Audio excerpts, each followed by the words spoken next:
2025 ମସିହା ନୂତନ ବର୍ଷ ଆରମ୍ଭ ହେବାକୁ ଯାଉଥିବା ଅବସରରେ ତପନ ଆଷ୍ଟ୍ରୋଲୋଜି ତାର ଦର୍ଶକ ବନ୍ଧୁମାନଙ୍କୁ 2025 ନୂତନ ବର୍ଷର ଶୁଭେଚ୍ଛା ଓ ଅଭିନନ୍ଦନ ଜ୍ଞାପନ କରୁଅଛି। ଜୟ ଜଗନ୍ନାଥ। ନମସ୍କାର, ମୁଁ ତପନ। ଜାଣିବା 2025 ମସିହାର ନୂତନ ବର୍ଷରେ ଦ୍ୱାଦଶ ରାଶିଚକ୍ରର 12 ଗୋଟି ରାଶି ମଧ୍ୟରୁ କେଉଁ ରାଶି ଉପରେ ମା ମହାଲକ୍ଷ୍ମୀଙ୍କର ବିଶେଷ କୃପା ରହିବ ଏବଂ ସେହି ରାଶିର ବ୍ୟକ୍ତିବିଶେଷ ବର୍ତ୍ତମାନ ଯଦି ଆର୍ଥିକ ସଙ୍କଟ ଦେଇ ଗତି କରୁଛନ୍ତି, ତେବେ କ'ଣ ସବୁ ଉପାୟ କଲେ ହେବାକୁ ଥିବା ଧନ ଆଗମନ ସରଳ ହେବା ସହିତ ଧନ ସଞ୍ଚୟ ମଧ୍ୟ କରିହେବ। ବୃଷ ରାଶି। ବୃଷ ରାଶି ବ୍ୟକ୍ତିବିଶେଷଙ୍କ ପାଇଁ 2025 ମସିହା ବର୍ଷଟି ଆର୍ଥିକ ଦୃଷ୍ଟିକୋଣରୁ ବେଶ୍ ଲାଭପ୍ରଦ ରହିବ।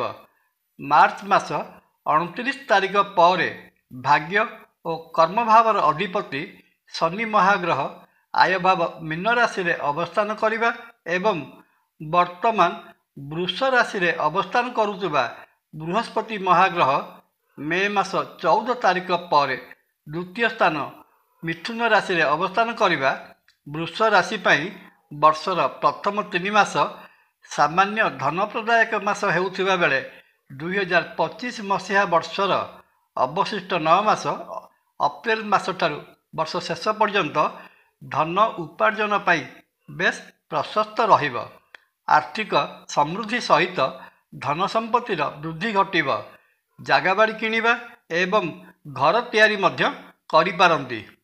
ବୃଷ ରାଶି ବିଶେଷ ଶୁଭଫଳ ପାଇବା ନିମିତ୍ତ ରାଶି ଅଧିପତି ଶୁକ୍ର ମହାଗ୍ରହଙ୍କର ଅଧିଷ୍ଠାତ୍ରୀ ଦେବୀ ମା ମହାଲକ୍ଷ୍ମୀଙ୍କର ପୂଜାର୍ଚ୍ଚନା କରନ୍ତୁ ଏବଂ ତା ସହିତ ଆଦି ଶଙ୍କରାଚାର୍ଯ୍ୟଙ୍କ ବିରଚିତ କନକଧାରା ସ୍ତୋତ୍ର ପଠନ କରିବା ବା ଶୁଣିବା ବେଶ୍ ଫଳପ୍ରଦ ରହିବ।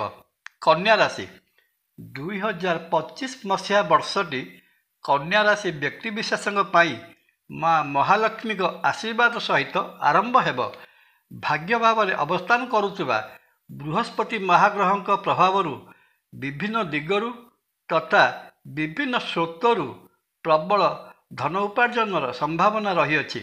2025 ମାର୍ଚ୍ଚ ମାସ 29 ତାରିଖ ପରେ ଶନି କନ୍ୟା ରାଶିର ସପ୍ତମ ଭାବ ମୀନ ରାଶିରେ ଅବସ୍ଥାନ କଲେ ଅପ୍ରେଲ ମାସଠାରୁ ବର୍ଷର ଶେଷ ପର୍ଯ୍ୟନ୍ତ ବାଣିଜ୍ୟ ବେପାରରୁ ପ୍ରବଳ ଧନ ଉପାର୍ଜନ ହେବ। ବୃହସ୍ପତି ମହାଗ୍ରହ ମେ ମାସ 14 ତାରିଖ ପର୍ଯ୍ୟନ୍ତ ଏକାଦଶ ଭାବରେ ରହୁଥିବାରୁ ବର୍ଷର ପ୍ରଥମାର୍ଦ୍ଧଟି ଆର୍ଥିକ ନିବେଶ କରିବା ପାଇଁ ବହୁତ ଅନୁକୂଳ ରହିବ। ଧନ ସମ୍ପତ୍ତିର ବୃଦ୍ଧି ଘଟିବ।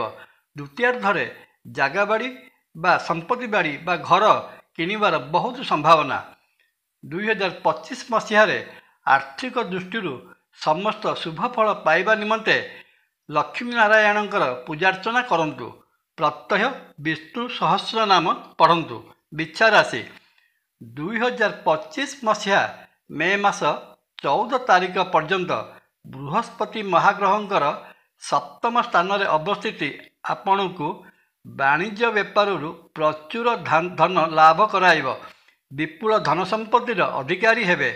ଗୃହ ନିର୍ମାଣ କରିବେ କିମ୍ବା ଘରବାଡ଼ି କିଣିବାର ବହୁତ ସମ୍ଭାବନା ଅଛି।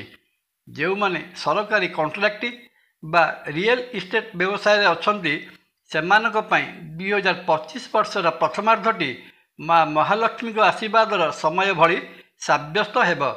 ମାର୍ଚ୍ଚ 29 ତାରିଖ ପରେ ଶନି ମୀନ ରାଶିକୁ ପ୍ରବେଶ କଲେ ଆପଣଙ୍କ ରାଶି ଉପରୁ ଶନି ଢାଇଆ କଟିଯିବା ସହିତ ନିଜ ଅଳସୁଆମୀରୁ ଯେଉଁ ସବୁ କାର୍ଯ୍ୟ ବିଳମ୍ବିତ ହୋଇଥିଲା, ତାହା ଠିକ୍ ସମୟରେ ଶେଷ ହୋଇ କର୍ମକ୍ଷେତ୍ର ବା ବ୍ୟବସାୟିକ କ୍ଷେତ୍ରରେ ପଡ଼ି ରହିଥିବା ମୋଟା ରକମର ଅର୍ଥ ପ୍ରାପ୍ତ ହୋଇଯିବେ।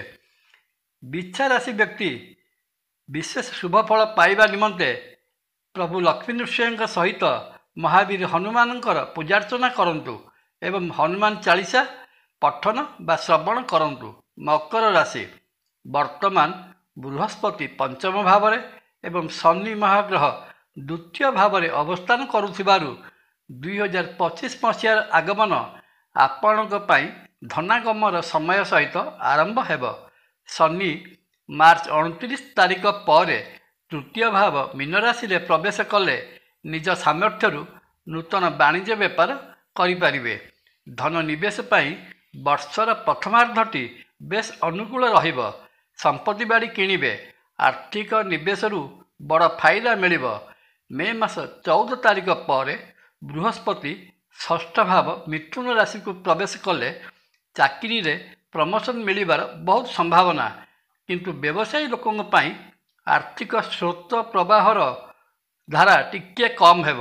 ତେଣୁ ଏହି ସମୟରେ ଏହି ଆର୍ଥିକ ସ୍ରୋତର ପ୍ରବାହ ଠିକ୍ ରଖିବା ପାଇଁ ବ୍ରାହ୍ମଣଙ୍କୁ ଭୋଜନରେ ଆପ୍ୟାୟିତ କରିବା ସହିତ ଶିବାଭିଷେକ କରିବା ମକର ରାଶି ବ୍ୟକ୍ତିଙ୍କ ପାଇଁ ବେଶ୍ ଫଳପ୍ରଦ ରହିବ। ଏହି 4ଗୋଟି ରାଶି ଉପରେ ମା ମହାଲକ୍ଷ୍ମୀଙ୍କର ବିଶେଷ କୃପା ରହୁଥିବାରୁ 2025 ମସିହାରେ ଏହି 4ଟି ରାଶି ଆର୍ଥିକ ଦୃଷ୍ଟିରୁ ବେଶ୍ ସମୃଦ୍ଧବାନ ହେବେ। କିନ୍ତୁ ରାଶିଚକ୍ରର ସମସ୍ତ ରାଶି ଏହି 2025 ମସିହାରେ ଆର୍ଥିକ ସମୃଦ୍ଧି ଲାଭ କରିବା ପାଇଁ ଶ୍ରୀକ୍ଷେତ୍ରରେ ବିରାଜିତ ମହାବିଷ୍ଣୁ ଶ୍ରୀ ଜଗନ୍ନାଥ ଓ ମା ମହାଲକ୍ଷ୍ମୀଙ୍କର ଦର୍ଶନ ଓ ପୂଜାର୍ଚ୍ଚନା କରନ୍ତୁ। ଆର୍ଥିକ କ୍ଷେତ୍ରରେ ନିଶ୍ଚୟ ସମୃଦ୍ଧି ଲାଭ କରିବେ। ଜୟ ଜଗନ୍ନାଥ। ଭିଡ଼ିଓ ଭଲ ଲାଗିଲେ ଲାଇକ୍, କମେଣ୍ଟ, ସବସ୍କ୍ରାଇବ୍ ଓ ସେୟାର କରିବାକୁ ଅନୁରୋଧ। ନମସ୍କାର। ତପନ।